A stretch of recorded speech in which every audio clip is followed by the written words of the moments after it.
You shared with me how you started in the Air Force as an intelligence officer. What, with a computer science background, what did that combo teach you early on about security? Even in the military, you learn how to protect information, protect documents, protect people. It's the culture of being in the military. When you get a classified document, you see the stamp top secret on the cover page, throughout, top, bottom. Uh, Taught me how to protect that information, you know, how to guard it, but also understanding threats to that information. Who would want access to it? And then as I got more into system administration, first Unix, Windows, network, I wanted to protect my stuff. I didn't want anyone else messing with my servers because that could keep me up all night. So I just learned to build those security checklists from my days. So, like in the military, we had checklists for everything. So I just brought that with me into the private sector. I love that. You shared, how you've built these security programs across government, education, and consulting. What is the biggest difference, or maybe no difference, that you've seen between these worlds when you're looking?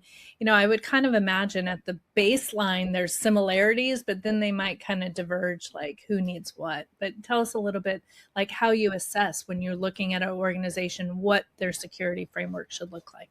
Certainly, first of all, when I go and I'm working as a consultant, assessing the organization, whether it's their cybersecurity maturity, zero trust, now data and AI, understanding what are they in business for? What is their mission? So often we forget that we're focused on the penetration tests and can I break things or find vulnerabilities, hack things. No, it's understanding what are their common challenges. And then from there, based on the mission or business, it could be a financial mission. And this is the difference between private sector and public sector. Public sector doesn't have, they do have financial risks and rewards, but it's different. It's not like most of us, if their state gets hacked, we're just going to move. Yeah.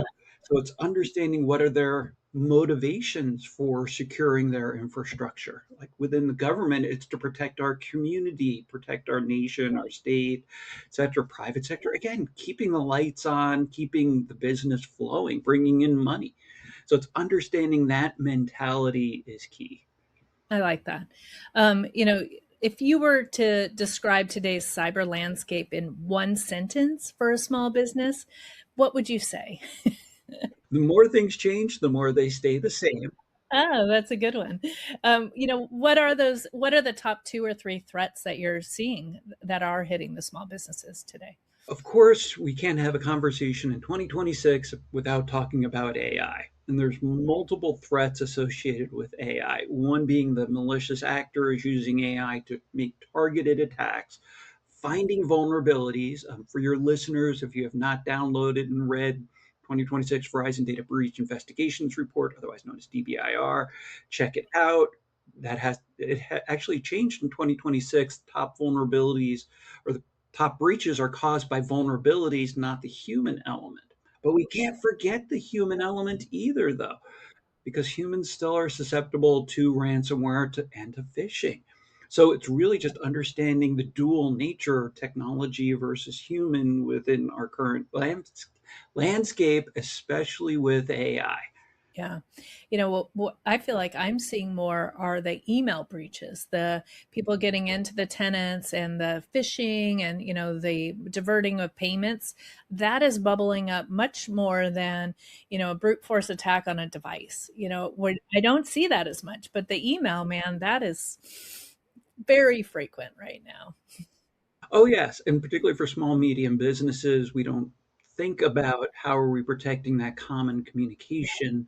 So many are still using single factor authentication. Really, we need to move away from passwords, go to multi-factor because the idea with access control, it's not just what you know, a password or what you are, biometric fingerprint, or what you have, your phone, but it's also what are you doing at that particular moment and what are you accessing.